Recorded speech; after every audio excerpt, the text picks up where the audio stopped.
इस कार्यक्रम के पुण्यार्जक हैं सिद्धिभ्यः नमो अरिहन्ताणं नमो सिद्धाणं नमो आयर्याणं नमो उवज्झायाणं नमो लोय सव्वसाहूणं येषु पंच नमो यारो सव्वपावपणासनो मङ्गलाणं च सव्वेसिं पढमं हवै मङ्गलं चत्तारि मङ्गलम् अरहन्तमङ्गलं सिद्धमङ्गलं साहुमङ्गलं केवलिपर्णत्तो धम्मो मङ्गलं चत्तारि लोकोत्तमा अरहन्तलोकोत्तमा सिद्धलोकोत्तमा साहुलोकोत्तमा केवलिपर्णत्तो धम्मो लोकोत्तमा चत्तारि शरणं पव्वज्जामि अरहन्तशरणं पव्वज्जामि सिद्धशरणं पव्वज्जामि साहुशरणं पव्वज्जामि केवलिपर्णत्तो धम्मो शरणं पव्वज्जामि। त्रिलोक त्रिकालवर्ती पंच परमेष्टि भगवंतों को नमोस्तु। महादेवादिदेव परम भट्टारक अरहंत परमात्मा जिनेन्द्र प्रभु वर्तमान धर्म तीर्थ शासन नायक तीर्थंकर भगवान श्री वर्धमान महावीर स्वामी को बारंबार नमन। द्वादशांग श्रुत देवता स्वरूपा भगवती जिनवाणी सरस्वती देवी माता को भावपूर्ण वंदन। पूर्व शताब्दी के ज्ञानी ध्यानी तपस्वी परम श्रद्धेय चारित्र चक्रवर्ती धुरंधर आचार्य श्री शांति सागर मुनिराज को नमोस्तु। दीक्षा शिक्षा गुरु आचार्य विद्यासागर महाराज को नमोस्तु।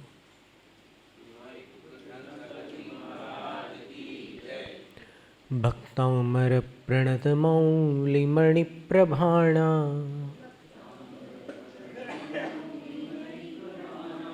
मुद्योत कंदलित पाप तमो वितानम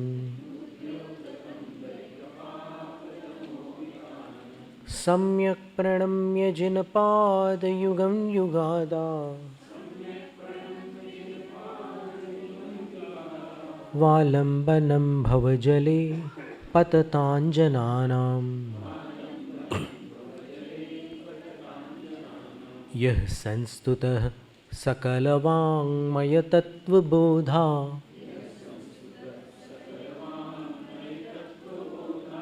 दुद्भूत बुद्धिपटुभिः सुरलोकनाथैः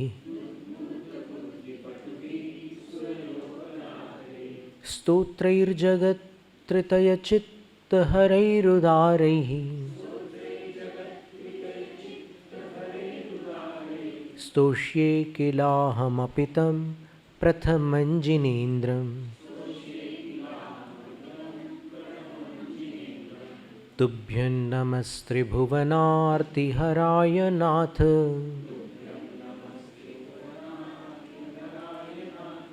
तुभ्यं नमः क्षितितलामलभूषणाय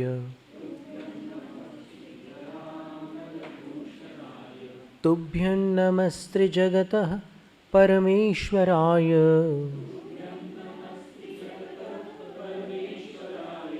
तुभ्यं नमो जिनभवो दधिशोषणाय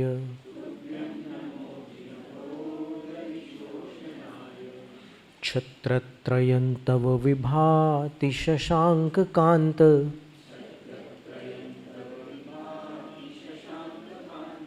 मुच्चैः स्थितं स्थगितभानुकरप्रतापम् मुक्ताफलप्रकरजालविवृद्धशोभम्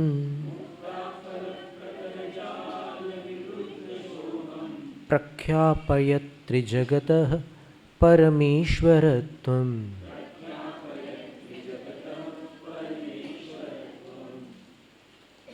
अब 32वां काव्य है। ये अष्ट प्रातिहार्यों के साथ जिनेंद्र देव का, वृषभ प्रभु का चित्रण है। दुंदुभि प्रातिहार्य के साथ भगवान का वर्णन। गंभीर तार रव पूरित दिग्विभागस। अब यहाँ पर जो मंदिर मार्गी डेरावासी मूर्ति पूजक श्वेतांबर समाज है, उनके यहाँ 4 काव्य जो 32 से लेकर 35 तक के उस भक्तामर पाठ में नहीं पढ़े जाते हैं, और दिगंबरों में पढ़े जाते हैं, स्थानकवासियों में पढ़े जाते हैं। तो अभी अपन पूरे 48 काव्यों वाला पाठ लेकर के चल रहे हैं, तो इसका भी अर्थ देख लेते हैं। मंदार सुंदर नमेरु नहीं, गंभीर तार रव पूरित दिग्विभागस। ये विसर्जनीय संधि होने के कारण जिस अक्षर में विसर्ग था उसके साथ संधि वाला रूप भी उच्चारित होगा। गंभीर तार रव पूरित दिग्विभागस। विभागः ये रूप था, अब वो तेथेवा सम सूत्र लगा करके स बन गया, तो स का उच्चारण उस ग के साथ करना होगा। गंभीर तार रव पूरित दिग्विभागस। त्रैलोक्य लोक शुभ संगम भूति दक्षः। सद्धर्म राज जय घोषण घोषकः सन।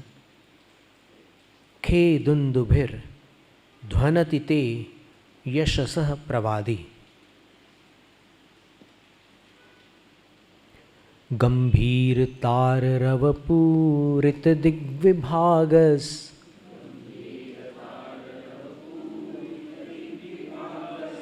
त्रैलोक्य लोक शुभ संगम भूति दक्षः।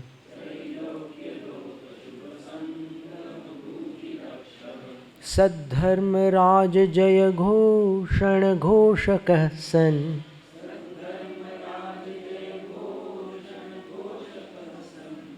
खेदुन्दुभिर ध्वनति ते यशसः प्रवादी।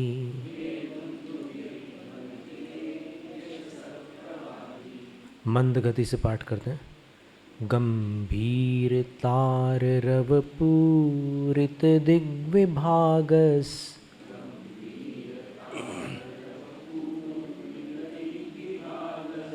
त्रैलोक्य लोक शुभ संगम भूति दक्षः।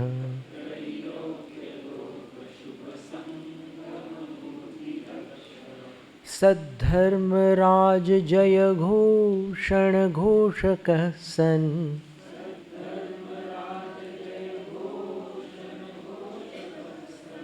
खेदुन्दुभिर ध्वनति ते यशसः प्रवादी।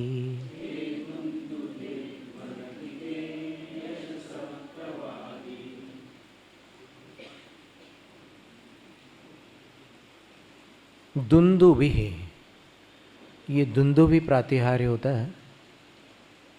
नगाड़े बोलते हैं उसको हिंदी भाषा में। बड़े बड़े ड्रम्स, और नीचे से ऐसे गोल होते हैं, ऊपर से ऐसे बड़े आकार के उसके वो रहते हैं, जहाँ ताड़ित किया जाता है उसको देव दुंदुभि कहा जाता है। इसको देव लोग इस दुंदुभि बाजे को बजाते हैं, और यह दुंदुभि संख्या की अपेक्षा से 12.5 करोड़ होते हैं। तो जब भगवान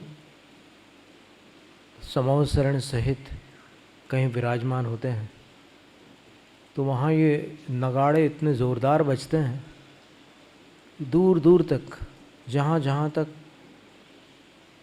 नगाड़े की ध्वनि जा सकती है, वहाँ वहाँ तक के लोग सचेत हो जाते कि अरे ये इतने दमदार नगाड़े और इतने सारे एक साथ कहाँ बज रहे हैं,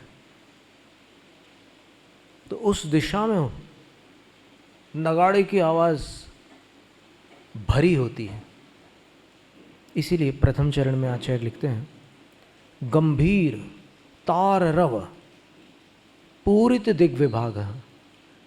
गंभीर और तार रव का अर्थ होता है उच्च ध्वनि के द्वारा पूरित कर दिया है दिग्विभाग को जिसने, अर्थात दुंदुभि वाद्य अपनी गंभीर और उच्च ध्वनि से उस दिशा के भाग को पूरित कर डालता है जहाँ भगवान विराजमान है। दिग्विभाग का अर्थ ऐसा नहीं कि चारों दिशाओं में नगाड़ों की आवाज़ आने लग जाए। जिस दिशा में भगवान का समवसरण है वहाँ पर वो नगाड़े बजते हैं, तो वहाँ से आवाज़ यहाँ तक आती है। तो उस दिशा का जो विभाग है उसको नगाड़े की ध्वनि व्याप्त कर लेती है, भर देती है। और त्रैलोक के लोक, तीनों लोक संबंधी जो लोक यानी लोग हैं,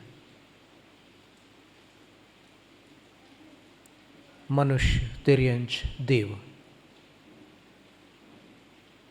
उन सब लोगों के लिए शुभ संगम, शुभ संगम का अर्थ होता है सत्समागम।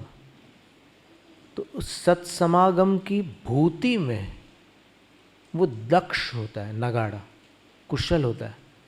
अब यहाँ पर भूति शब्द के दो अर्थ होते हैं। भू सत्तायाम एक धातु है संस्कृत में जिसका अर्थ है अस्तित्व, और भूति का दूसरा अर्थ होता है भू प्राप्तौ, भू लाभे, दूसरी धातु है संस्कृत भाषा में। वो आत्मनेपदी धातु है और ये परस्मैपदी है। भवति जिसके रूप बनता है उसमें भवते रूप बनता है। तो अगर अपन अस्तित्व वाली धातु को लेते हैं तो फिर इस पंक्ति में उसका अर्थ घटित करना जटिल हो जाएगा।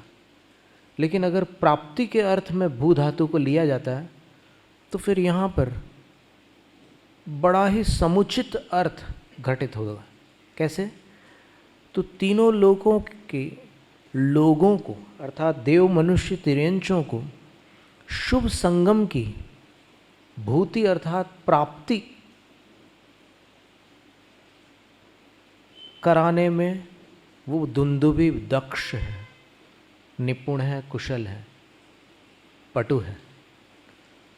क्योंकि दुंदुभि की आवाज़ सुनकर जो सुनने वाले हैं वो भगवान के समागम को प्राप्त होते हैं।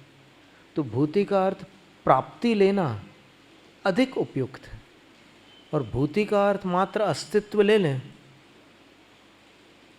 तो तीनों जगत के प्राणियों को सत्समागम हो, इसमें दुंदुभि वाद्य दक्ष है। अर्थ तो निकलेगा लेकिन प्राप्ति में सीधा सीधा निकलेगा, और भूति अर्थात अस्तित्व में हो, इस तरह से थोड़ा सा घुमाकर अर्थ निकालना होगा। आपत्ति नहीं है, भू धातु में क्तिन प्रत्यय करने पर ये स्त्रीलिंग शब्द दोनों धातुओं से बन जाएगा, भूति भूति। शब्द तो एक ही बनेगा पर अर्थ घटित करते समय उसको उस तरह से लगा सकते हैं। कैसे लगेगा? अगर प्राप्ति अर्थ लेते हैं तो अर्थ ये निकलेगा, तीनों लोक के प्राणियों को, लोक शब्द का अर्थ प्राणी भी होता है, तीनों लोक के प्राणियों को शुभ संगम का लाभ कराने में जो दक्ष है, कुशल है, और ते यशसः प्रवादी, आपके यश को प्रकृष्ट रूप से बताने वाला है। प्रवादी, भली भांति प्रकट करने वाला है। जब किसी की विजय होती है तो नगाड़े बजते हैं ना, ढोल नगाड़े बजते हैं, तो और विजय से यश की प्राप्ति होती है। यहाँ पर किस पर विजय प्राप्त हुई है भगवान को? तो कह रहे हैं सद्धर्म राज जय घोषण घोषक सन। सद्धर्म राज शब्द के दो अर्थ हैं। सद्धर्म राज का एक अर्थ तो है समीचीन धर्म के जो राजा हैं, स्वयं तीर्थंकर भगवान है, और उन्होंने जो जय विजय प्राप्त की है उसकी घोषणा का घोषक यह दुंदुभि वाद्य है। ये एक अर्थ हो गया। और दूसरा अर्थ होता है सत, यानी विद्यमान, उपस्थित। और धर्मराज शब्द का अर्थ यमराज होता है। धर्मराज शब्द का दूसरा अर्थ है यमराज। तो उपस्थित यमराज पर जो आपने विजय प्राप्त की है, उस विजय के जय घोष का उद्घोषक यह दुंदुभि वाद्य है।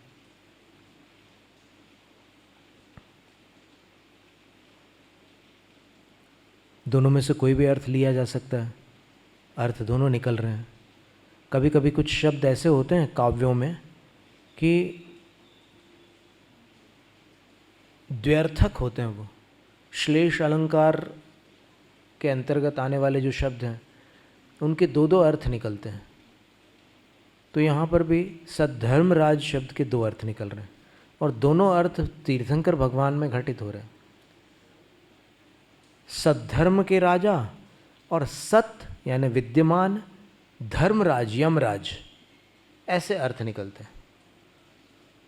तो यमराज पर आपने विजय प्राप्त की है, इसका घोषक वह दुंदुभि बाजा है।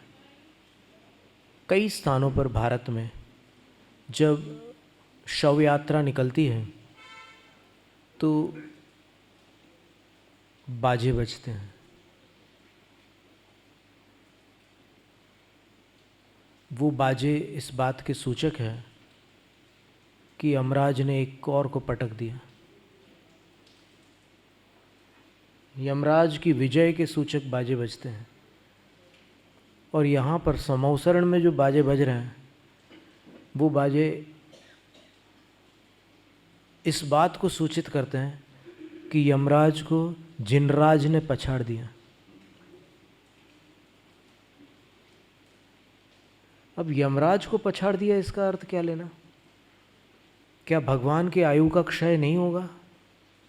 होगा, लेकिन वह क्षय उनको पुनर्जन्म की ओर नहीं धकेलेगा। संसार के समस्त प्राणी मृत्यु को प्राप्त होकर पुनः जन्म धारण करते हैं, लेकिन जिनेंद्र भगवान आयु पूर्ण करके निर्वाण को प्राप्त होते हैं, पुनर्जन्म को नहीं। तो इसलिए चूंकि वो पुनर्जन्म से मुक्त हो गए, वहां पर यमराज की पराजय मानी जाएगी। यमराज की विजय तब मानी जाती जब आत्मा का पुनर्जन्म होता और फिर आकर के यमराज हाल बेहाल करता, फिर पुनर्जन्म होता और वापस यमराज आकर के अंत में हाल बेहाल करता। तो जब तक यमराज की विजय की श्रृंखला बनी हुई है तब तक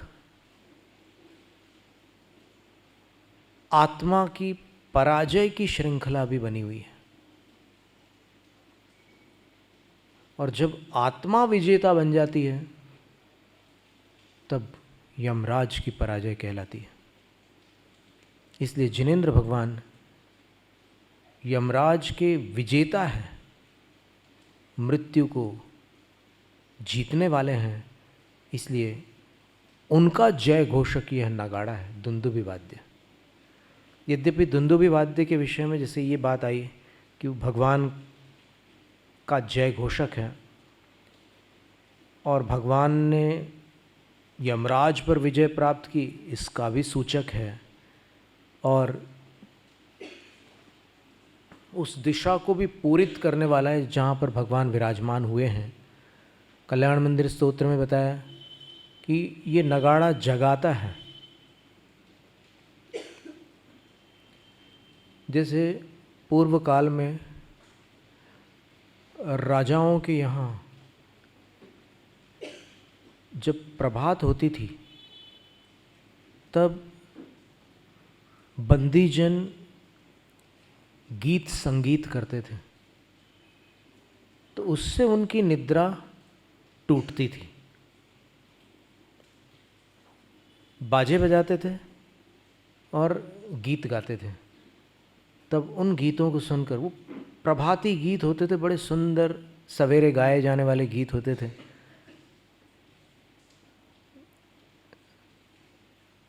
सुदर्शनोदय में ज्ञान सागर मुनि महाराज ने लिखा है, अहो प्रभातो जातो भ्रातो भव भय हर जिन भास्करतः।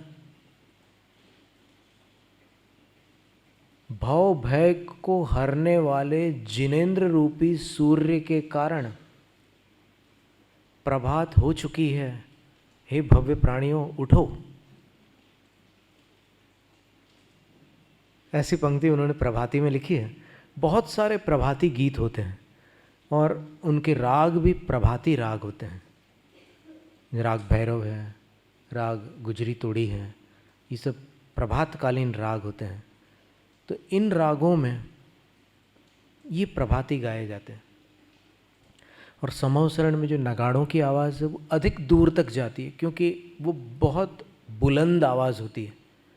पर ऐसा नहीं है कि केवल नगाड़े बजते हों, दूरवर्ती प्राणियों को केवल नगाड़े सुनाई देते हैं, परंतु ज्यों ज्यों वे सब समूह शरण के निकट जाने लगते हैं तब उनको अन्य वाद्य भी सुनाई देने लगते हैं।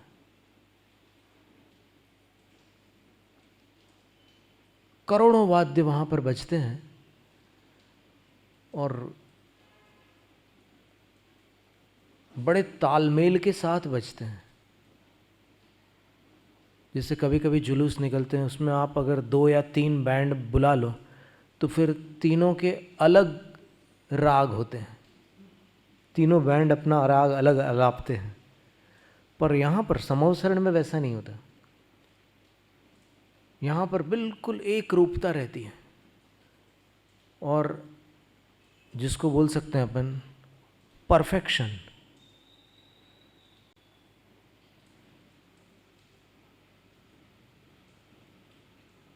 परिपूर्ण संगीत समूह शरण में मिल सकता है।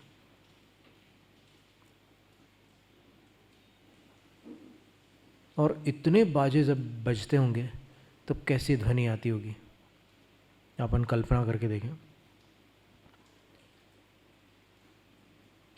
जैसे बताते हैं कि नौशाद अली, लक्ष्मीकांत प्यारेलाल, कल्याण जी आनंद जी, मदन मोहन आदि जो बड़े बड़े पुराने संगीतकार हुए थे, वो कभी कभी 40 तो कभी कभी 50 और कभी कभी 150 तक वायलिनिस्ट्स को बैठालते थे। और फिर यहाँ से वो जो संकेत करते हैं संगीतकार, वो लोग समझते हैं कि ये क्या कह रहे हैं, तो वो संकेत होते हैं। अब कोई नकल करने वाला ऐसे ऐसे कर ले तो वो अलग बात है, लेकिन वो जो इशारे हैं वो एक भाषा है, तो उसको वो लोग समझते हैं और फिर वो उस तरीके से बजाते हैं, कहाँ पर स्ट्रिंग्स अटैक देना है और कहाँ पर सॉफ्ट स्ट्रिंग्स देना है, ये सारी बातें वो संकेतों से उनको बता देते हैं संगीतकार लोग। तो म्यूज़िक डायरेक्टर जो होते हैं वो लय बनाते हैं और म्यूज़िक अरेंजर जो होते हैं वो उसको अरेंज करते हैं, उस लय को संगीत में अरेंज करते हैं, संगीतबद्ध करते हैं। बहुत सारे लोग मिलकर के एक गीत को तैयार करने में कभी कभी 1 महीना लग जाता है, कभी 1.5 महीना लग जाता है, कभी 3 महीने भी लग जाते हैं। और संगीतकार रवि ने एक कोई गीत तैयार किया था, उसकी धुन उसने जब तैयार की उसके 18 वर्ष बाद वो गीत रिलीज हुआ।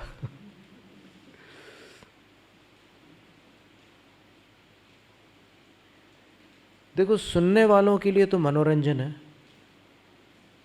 लेकिन करने वालों के लिए तपस्या है। बहुत कठिन साधना होती है वो।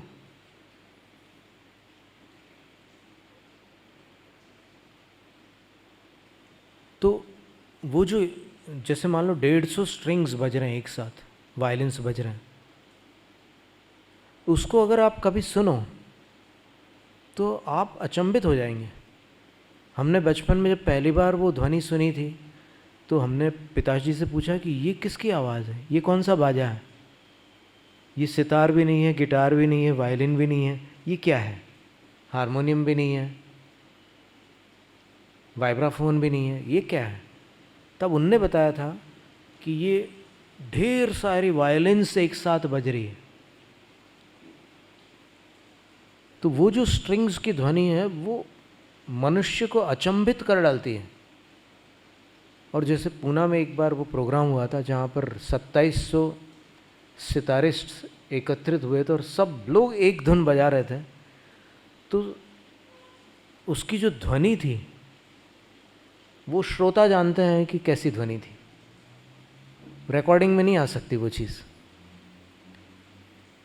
पर फिर वो टेक्नोलॉजी बढ़ती गई बढ़ती गई बढ़ती गई, तो अभी काफ़ी कुछ आ गया है, तो भी जो ओरिजिनल है लाइव, उसकी बात अलग ही होती है। इस कार्यक्रम के पुण्यार्चक थे आगम धारा परिवार,